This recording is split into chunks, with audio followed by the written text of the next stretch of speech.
आज हमारे साथ है रंजना बहन, वो जो हमारे पेशेंट है। और ऐसे कहाँ से हो आप रंजना जी?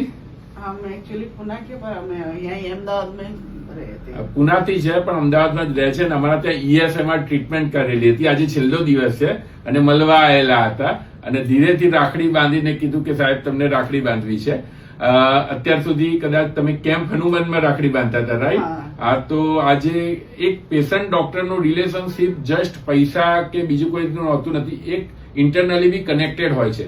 જ્યારે કોઈ દર્દીને ફાયદો થાય છે ત્યારે જે એના આશીર્વાદ ડોક્ટરને મળે છે એનાથી વધુ કોઈ આશીર્વાદ હોઈ ના શકે। હું તમારો આભાર વ્યક્ત કરું છું। અત્યારે ડોક્ટરો ઉપર લોકોને એમ થઈ ગયું છે કે બધા ડોક્ટર આવા છે, એવા ટાઈમે તમે આટલું સારું કર્યું એના માટે તમારો આભાર। અને આ અમારા તરફથી બરાબર છે। અને બસ આવી રીતે તમને સારા સ્વાસ્થ્યની શુભકામનાઓ અને અમને આશીર્વાદ આપો કે અમે આવી રીતે જ પેશન્ટ જોડે સારી રીતે એમની વસ્તુમાં આવી શકીએ। હા, આપણો ફોટો બી લઈ લઈએ છીએ। થેન્ક યુ સો મચ અને આભાર તમારો બેન।